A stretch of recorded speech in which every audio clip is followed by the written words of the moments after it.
Gihunong mo na tungod kay wa kuno'y probative value ang video ni Saldico. Unya katong kagutisa nga sworn statement, way klaro kuno ang notary public. Bisag may hural na tubangan sa Blue Ribbon Committee, mas importante kuno to notary public. Nya naday abogado gawas lagi. Kung kay minarunong gyud kana bang mapikal gyud ka magtanaw bag unsa may hunahuna ni mga tawhana.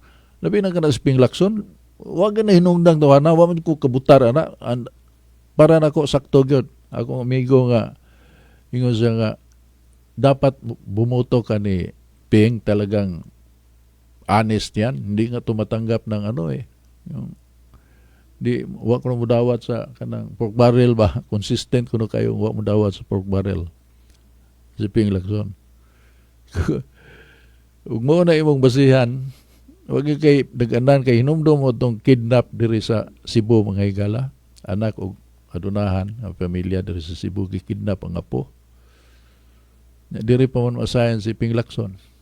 Nasulbad to niya, may laki man na siya nga pulis. Susto sa Kalipay, kani nga to, di sad yun ni first hand information, pero ang istorya ni mga kailagos pamilya ba. Sa Kalipay sa Puhan, tigaan og 500,000 si Ping Lacson. Muna yung amount 500,000 pahalipay. Wata. So, believe sa yun na ka. Unya, spread na yun ang kanabang radio baktas nga patay gitigaan o tunga sa milyon wa man duwata yun. Tarong yun si Ping Lacson. Pulis pa siya to. Pero ang istorya sa community mismo, Chinese community, mo ni tabo mga igala. Wa duwata tinuod.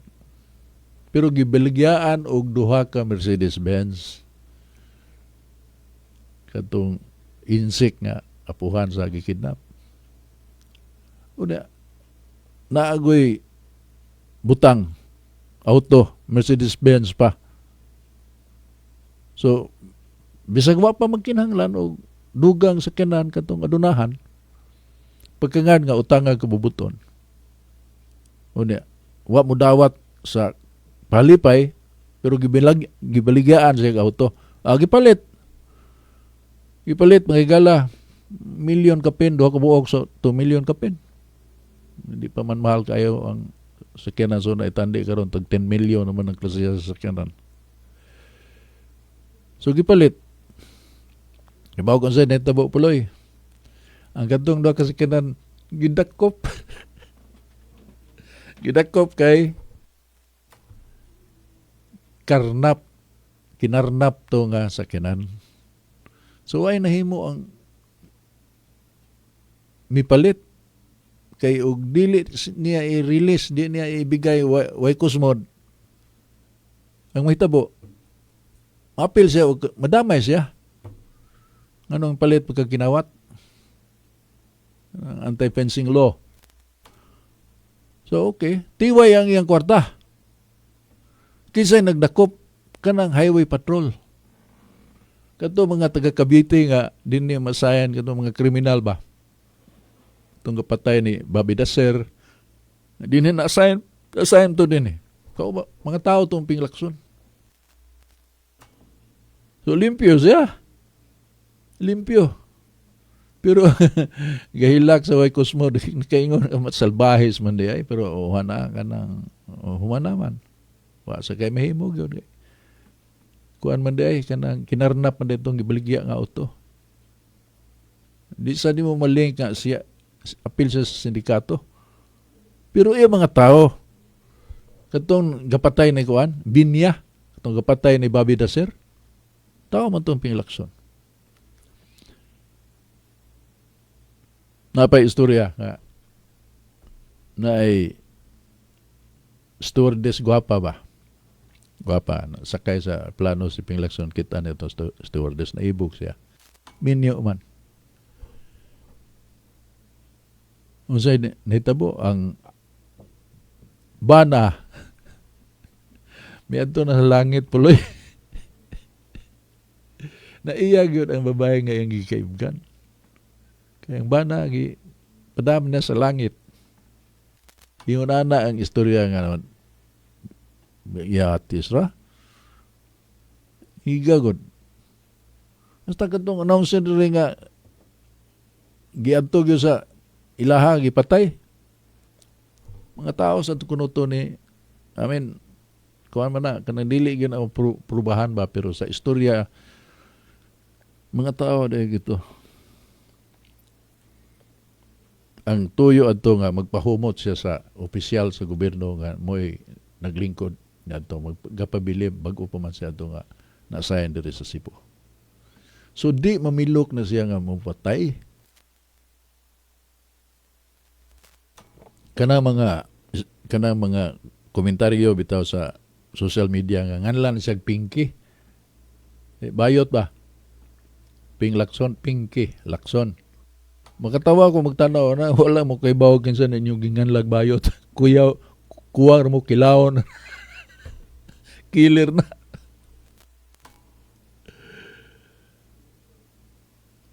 Maayo na mangwarta. Kadto si kuan ay katong kauban nila nga kauban sa Ukod Mutiny. Kauban lang Trillanes. Ngay mibuwag na ni Trillanes. Na-assign bito sa Bureau of Customs panahon Duterte. Suya kahit siyang Lacson. Kaya gipsingin lamang siya nga kanang nangurakot sa Bureau of Customs. Kanto kay tarong man to siya nga pagkasundao.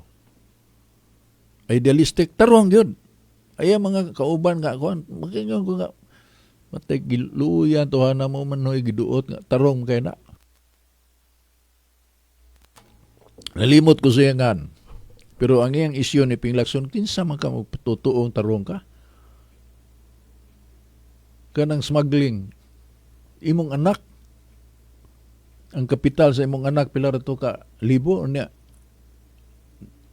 minilyon ang negosyo.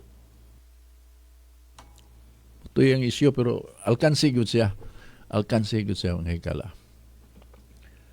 So, mao na karon ang naglingkod sa Senate Blue Ribbon Committee. Ug nganong gipulihan si Marcolita, kanang giingon sa English, time will tell. That time told us everything now. Ang tumong og tuyo nga di gyud nimo abot dito sa ibabaw. Usay nagkaon gisuspendong kuan kanang Senate Blue Ribbon Committee kay kanang gihimo kanang gusto kuan ko no. Wala ko ni pagsalig yung mga kauban. Numdum mo na mo resign siya as chairman kay wala pagsalig ang mga kauban niya membro sa Senate Blue Ribbon Committee. So nahunong to gutisam to gisgutan na tong balay at bang yun sa Gate 4 sa Malacañang. Ug kinsay tagiya to didto ga paigot na to dito. Suspended. Mangita sila glaen nga chairman sa Senate Blue Ribbon Committee. So naigipanghingan lang si kining Pia Cayetano nga posible nga mo'y mulingkod ipang-interview po. Ang bugal-bugal kani nga si Lito Lapid lay butang niya. Chairman sa Senate Blue Ribbon Committee. Pero wag yun mayon nga ibalik si Marcolita wa. Si kuan kinini ang Pia Cayetano. Ang iyang tubag nga nangita pa kuno sa sinyalis gikan sa langit ba? Gikan sa Espiritu Santo o yabang dawaton o di. Pero ingon siya nga, kaya man na ako. May problema ng trabaho Pero magkuhan sa ko, mo discern sa ko. Paminawon ako ang tingog sa kitas ano ako baning dawaton o dili. Nganong mo abot man ka ng problema ha? Unsa may naa diha nga muhangad ba man ka sa langit? So it's a dangerous position. dili yano nga posisyon na ay there is a lot of interests at stake in that position. Peligro na siya. So, mibalik si Ping Lacson og lingkod. Mibalik og lingkod isip chairman sa Senate Blue Ribbon Committee aron mapadayon ang ilang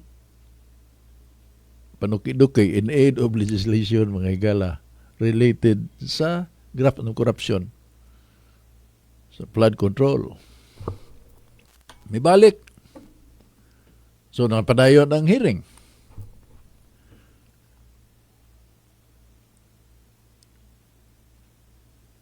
Nangutana si Marcolita. Marcolita kay maing laki yun si Marcolita.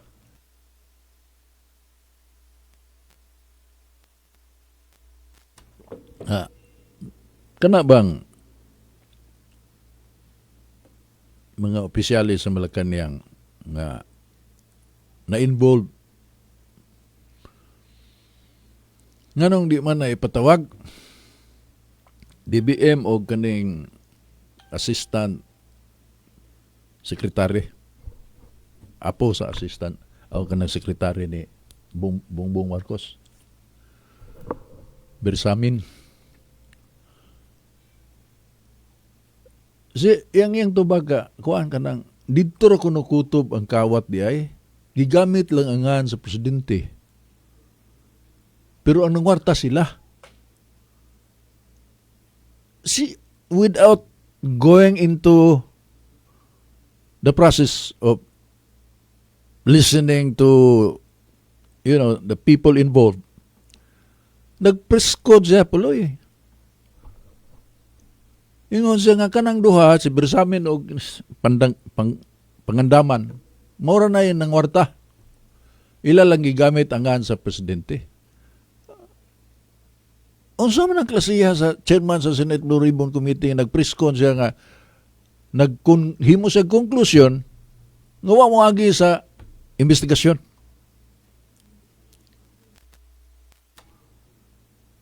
Salbahe is good. Salbahe is good.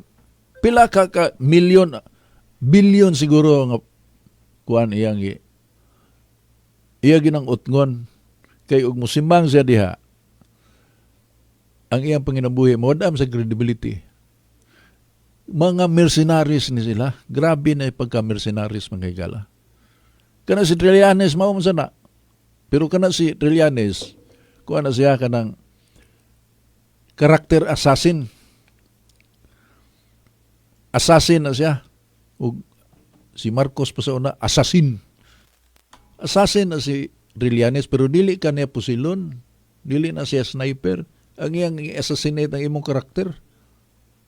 Naasin ang warta diya. Ang sa may iyang negosyo. Kanang iyang expenditures. Paigo na sa iyang kalihukan nga kanunay involved sa politika. Sa may iyang kwarta. Kanang iyang pensyon sa PMA. Pero grabe og mobility si Trillanes, makalarga abroad. Kinsa may gapinansa na niya?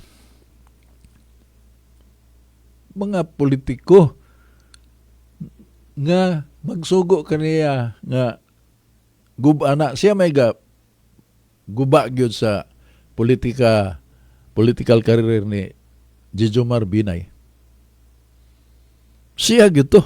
Iyag itong operasyon nga nag-una si Binay sa survey, kinaunahan sa siyang may pibaw nga dagan siya, o sugdan o atake si Binay. Kinsa may diha sa forefront sa pagguba sa pagkatao ni Binay. Although Binay is proven to be kurakot good. Kaya di man na siya nadato man lang na paglingkod na niya nga human na sa people power. Dagamang nga dato nga mga membro sa laban sa una nga ibalik ang demokrasya pero sila na sa day nangawat pagkawa sa mga tao ni Marcos. Nadato na si Binay pagka mayor sa Makati. noon yun nga kurakot. Pero kanabang istorya lang nga kurakot, pero unsaon mo pag-prove aron mapriso na siya, kagwanta ka sa kaso, daghang maging kwarta. So istorya ra gyud na kutob nga kurap na siya, pero ang mga nasayon mo yung kurap gyud ito magdebate na. Pero not as bad as ang image nga na may resulta sa diyang assassinate siya ni kinini ang Trillanes. Katong istorya nga irkon ang kanang puyanan sa mga baboy ba kanang unsa to nga na nasa Binisaya kanang puyanan sa baboy kanang kung kawayan na nang ipuste nimo kanang nga na. Anyway, pigpen ba sa English? Irkon. Wana, okay, grabe yan. Gisuportaan to siya sa ABS-CBN o sa Philippine Daily Inquirer sa propaganda to kill Binay's chances of becoming a president. Kaya ang ilang manok si Maro Hasman. So now, eliminate na si Binay, sigurado nang mudaog si Marohas. Unya si Kuan, kanto si Miriam Defensor Santiago, although dagantong fans, iltong itanaw nga di kadaog kay wa may nationwide nga organization ba. Dagan lag fans pero di not enough for her to win the presidency. So si Marohas gilang kitanaw nga mo'y mudaog kay well-oiled machinery.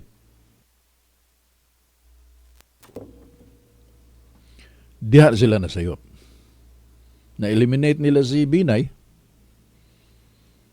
pero di ay kahilom-hilom na skilled nga mo'y daog si Digong Duterte mo to. So, nakabantay si Trillanes nga matay makadaog man eh. Apply pagka vice presidente. Si Trillanes. Human niya guba si kinini ang Jejomar Binay. Ing-apply siya pagka vice presidente ni Duterte. Duterte lahi man to pagkatao Duterte. Lahi gyud to si Duterte. Marunong ba? Kung kasabot o ka, ayaw kong ilara sa mga kabuang nakabantay sa karakter ni Trillanes niya. Di good believe si Duterte kay ug na kay prinsipyo, imo magang pakamatyan ang imong prinsipyo. Katong Ocod mutiny, dali kayong misurrender. Kaihi pa sa pantalon, sa katalawan. Purma ba nga isog-isog, brinkmanship ba, ug asa kutob, pero pagtanaw niya nga matay di ko kagwanta nimo, ana na siya mo atras, pero sustinihan na niya ito sa kinadaplinan sa pangpangyod. Hinana ka marunong ba si Trillanes? Niya tuo mo ana. So mo na iyang karakter Pinglakson Trillanes mo na dagang kwarta rong panahon na. Sa PIA na sila. Diri sa iba, sa Senate, kanang Senate President. Sa PIA sana. Una ang mga malita, mga higala. Ang uban di mo to nga, di malita. Naagoy video. Unsa pa mang ebidensya ha imong gipangita? Dili lang picture nga still shot ba kanang galihok gyud video gyud nga gapasan sila sa malita balhin dito sa helicopter. Una ang mga naong sa Marines nga kanang makita dito sa video naa diha ron sa kwan kanang mipiait nga 18 ka mga Marines. yung nasa kuan, ako yun. Yung nakita niyo sa video, ako yun. Lingi ba? Na video, tanaw. Mao gyud. Unsa bang mang ebidensya pangitaon? Okay. Tawga. Nganong di man tawgon? Samtang ka na si Madriaga nga, wa man gito hinungdan si Madriaga nga testigos diya sa Committee on Justice. Gitawag.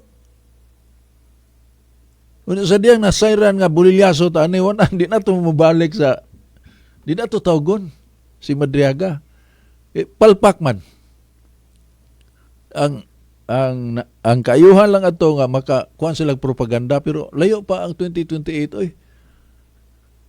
So muhupas tong iyang katong mga tao nga nagtuo nga matay taasag credibility ni Madriaga. Wala na hilom na ron hanggawm dito sa ina ka classmate ko na sila si Sara Duterte sa College of Law. Paghiling pa sa record sa tuig iyang gisgutan si Sara Duterte 11 anyos ba? Pataka lang istorya ba? Anyway, salbis na to, wala to'y kapuslanan. Ang problema ito niya, nag-abot sa, kung mo abot ni sa impeachment court. Kanang mga testigos nga na disgrasya gina sila. Kay ang mga abogado sa akusado, ang akusado, ang vice presidente man, makapangutana na sa mga testigos. Dili pareha karon diya sa Committee on Justice nga useless man ka og mutambong ka dito kay di man ka kapangutana sa mga ipang tawag nila nga testigos batok sa vice presidente. Una, padagan sila istorya na yung mga kana si Llamas kunuhay political analyst. Tigaag yung nag-premium sa media, mainstream media sa Manila nga expert nga political analyst. Tanawa kung sa kahanggaw. Ang isaway karon kadtong abogado si Attorney Po, tong abogado ni Sara Duterte. Nga wa kunoy kuan kanang ang moralidad ba nga bisan og edukado ka imo dai ligsan kuno na kanang kuan tungod lang sa kwarta. Anong mulaban gyud kuno nga klaro naman nga nanapi si Sara Duterte sa iyang pwesto. Suma sa report sa AMLAC. Mao na ilang sige develop sad karon sa social media mga higala nga interview. Ang og ikaw abogado sa depensa. What do you think? I mean, logic ba?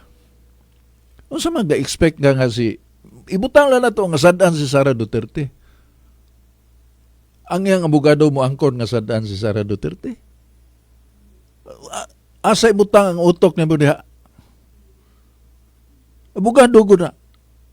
So muingon yun na siya nga iya yung i-justify nga di mautong pasangil. Bisan pa og tinuod for the sake of argument nga tinuod ang pasangil. Magpaabot day ka nga ang abogado nga depensa muingon po nga tinuod bitaw to ang ay gito. Dili oy, mo depensa gyud. Anyway, kanang Committee on Justice sa Ubos Bible Oranan mga higala, that is not the venue nga mutingog ang kampo ni Sara Duterte. Usik-usik sa panahon niya. Propaganda ra gyud na. While lain nga kanang meaning mga higala kanang ilang hiring-hiring sa Committee on Justice. Wag yun ay kapuslanan. The only important or the only beneficial output na ilang hiring-hiring sa Committee on Justice is beneficial to the political party where they are involved with. Maka-benefit sila kay ilang manggubon ang pagkatao ni Sara Duterte. Pero ang kanang sa impeachment gyud wa gyud na value adto ta these are the people who are fond of saying kana kunong due process. Mo man yung mga tao na due process, due process. I don't disagree with them. Due process. Pero let us be consistent. Kaya gipasangin lang man si Sara Duterte. She should have her day in court. Correct? You are presumed innocent until proven otherwise beyond reasonable doubt by a competent court. Although kanang impeachment proceeding political kuno na, which is I agree, pero still the process is the same. You should have your day in court. So ang pangutan na hay man ang asa man ang court nga hisgutan niya. Your day in court ana sa Committee on Justice. Her day in court is when the Senate is convened as the impeachment court. Adto dito, that is the proper venue. Ang inyo ipasaka na aron inyong pamasangil, sugda na ang kondayon impeachment trial. Nganong gadugay-dugay pa man ana? Nga naalam ka mo ebidensya. Di ba? Unsa pa may dugayan? Pero ilan ang gilangan aron gubo nila si Sara Duterte. Bantay mo mga higala nga sige sila pagawas og survey nga layo na kay biya si Sara ang leading na si Leni Robredo, si Bongbong Marcos na gani survey nga taas day kayong score si Lisa Araneta kun mudagan. Kasi kanang mga story mga survey nga wagay kapuslanan gago ra gyud mutuo ba, pero still ilan ang gi-float galing mo mupaak ba mubait if one of those propaganda materials will gain traction, mao na sige nilang gi-float na siya. Kanang istorya nga si Trillanes tingog kuno sa taong bayan nga padaganon sa pagka-presidente. So iya lang kunong hunonaon sa, pero mao na ang tingog kuno sa taong bayan. Kung gihapon na kanang giitsa gihapon na sa publiko hoping nga naay mo kagat ana. Mo kagat. Mao na ilang gihimo karon, they're desperate. Desperado. Grabe ang propaganda and that will cost them a lot of money mga higala. Now, sa kwarta, kaya ba mga bankrupt na gano'n ng Pilipinas? Naatay deficit nga 2 trillion.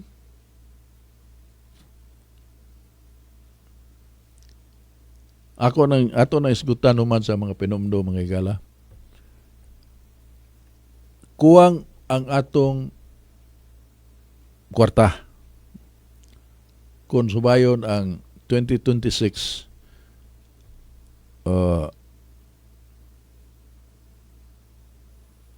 GAA, General Appropriations Act of 2026. Watay kwarta nga kay ang atong kolekta sa buhis di man igo ikatapak sa gastuhon nato. Kay gamay ra man ang atong income itandi sa kwarta nga gikinahanglan.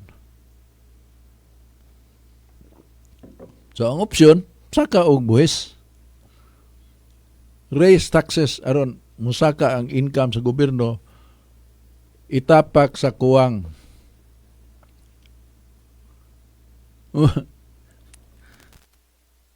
Di man gyud mabangkaruta ang nasod, pero basic ba nga accounting ba?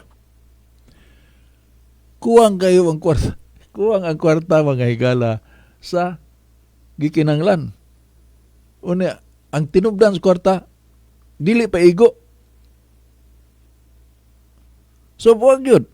Pagkakaroon ka ng mga zero good, wag ko'y galihok ron nga kanang proyekto sa DPWH. Kadakog epekto na sa ekonomiya mga higala kanang di mo lihok ng DPWH. Dako kay nagdamage sa atong ekonomiya. Kay ang mga trabahante, mga construction workers, unsa may trabaho nila karon nga wa may proyekto ang gobyerno. So, why income? Why buy kanang spending capacity? No, talking thousands all over the country nga kanang trabaho ba sa DPWH mga gikan sa alsag bugat, piko pala padong sa engineers. Kayo may proyekto. Unsa may proyekto nga nagag-utang ang gobyerno wa pa mabayri ka ng mga contractors. Na may mga contractors nga questionable. Questionable gipang freeze magani ang ilang bank deposits, ilang assets. Pero na ay legitimate. Wa pasad mabayri.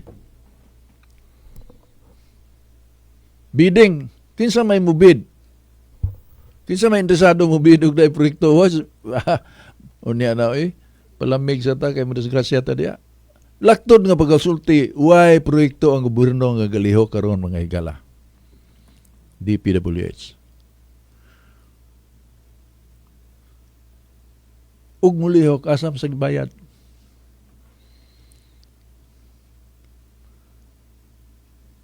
Sa laktod nga pagkasulti, grabe ang mismanagement gyud aning administrasyon na. Grabe gyud. Ug ang kinawatay. Karon nagkabuang na sila og pangitag paagi nga dili mo paingon nila ang kanyon sa kalagot sa mga tao ba nga kanang mga priso sila. They're trying their best. Kana si Sara Duterte kay siguradom ginumdaog og mag-eleksyon og mapon. Ilubong ang mga kontra so kinahanglan gubon gyud na siya kay sa higayon nga presidente na ang ilang gibuhat ni Sara Duterte kun manimaos. Although ang statement ni Sara Duterte ingon siya nga di man ko manimaos kanang atake nila sa kabayan man na sa politika. It's in the territory ba? Part of the territory nga atakiyon kasi mga political opponents. Politician ko siya. Pero so di kuno niya isapayan ang mga atake kontra niya personal. Kung muling daog siya pagka-presidente, ang iyang focus is trabaho. Trabahoon niya ang iyang obligasyon isip presidente. Pero, naipiro na puloy.